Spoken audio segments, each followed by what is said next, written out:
dadagdagan ko na lang ng ibang biskwit na paninda ko dyan, na may mga stock pa ako.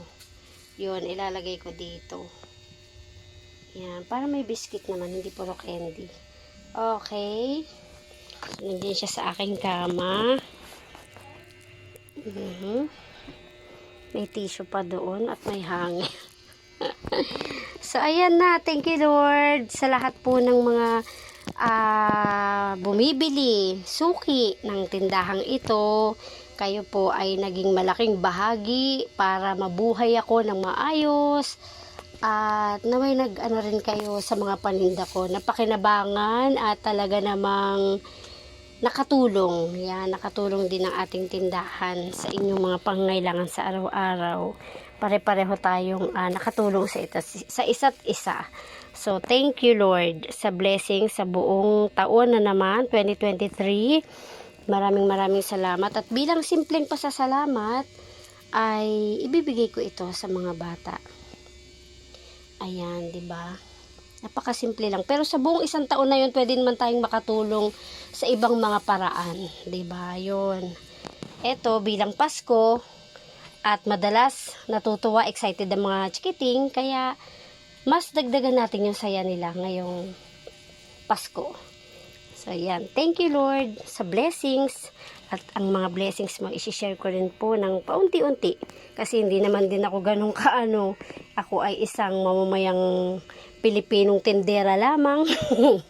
Yun, na piso-piso ang tubo. Kaya, sa abot ng ating makakaya, sa paraang kaya nating makatulong. Ayun, yun po yung gagawin natin. So, thank you. At babalutin na natin ito for today's video.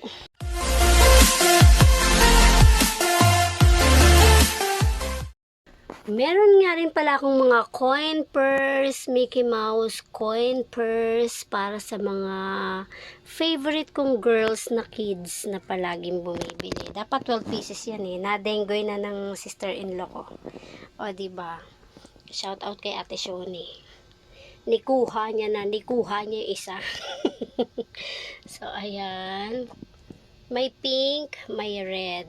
Ayan. Para sa mga favorite kong girls na meron niyang mga candies sa loob. Teka ha, tingnan natin. Ayan. May mga candies sa loob yan. Kung napapakita kung ano. Ang hirap naman. Candies and chocolate. Meron yan sa loob. Yan. Para happy naman sila. Ayan. Pag may nabili akong bagong candies, idadagdag ko sa kanila. Para sumiksik. Mas siksik, mas maganda. Yan. God bless everyone. Merry Christmas. May nangangaroon. Walang iba kundi ikaw. Tambuling! Bibili ka? Bibili si Tambuling.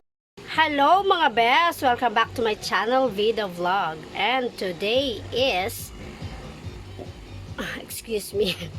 December 24. So ayan, Christmas Eve na. So, Merry Christmas everyone! Babati na po ako sa inyo kasi baka ma-upload ko to lagpas na ng Pasko. So, ayun, Merry Christmas, and I'm wearing Christmas shorts. Yan. Diba? Kasi nga Christmas na, and coffee t-shirt. Siyempre, nagko-coffee ako ngayon, kaya ayun, swak na swak. And today is anong oras na ba? 5:50. Almost 6 na ng gabi. Magagabi. Di ba magagabi na yon? 6. So, ayun. At masaya nga ang aming mga kapitbahay. Kami naman ay hindi nagluluto ng Christmas kasi madalas nasisiraan kami ng pagkain. Nagluluto na lang kami pag New Year. Ayun. Tsaka wala rin namang mga bisibisita. Di ba? Dati, marami ngayon. Hindi naman masyado, and kadalasan mga busog na rin naman ng mga tao, kaya ganon.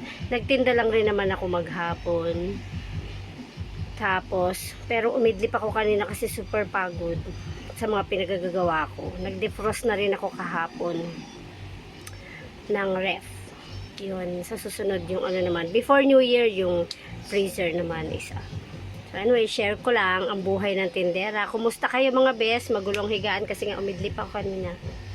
At sana'y masaya at masagana ang inyong parating na Pasko. The next day.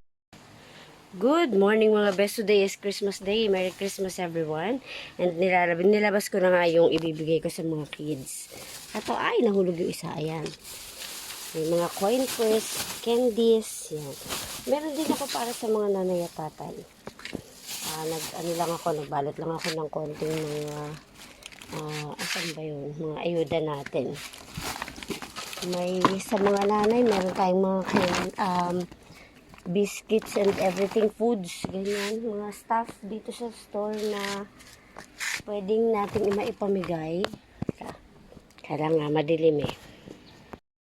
Yan, binalot-balot ko lang kahapon, mga pwede natin ipamigay. Dito. Pabubunutin na lang natin sila dyan. Meron na ako nabigyan kahapon na 2 o 3. Yan. Yan mamaya, pabubunutin na lang natin sila dyan. Kung ano yung mabunot nila, yun yung kanila. Pagsasamahin ko na lang to. Marami yan pa lang konti. Yan. Dadagdagan pa natin pag meron pa.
Bunot. Ako nakabunot na. May pangkape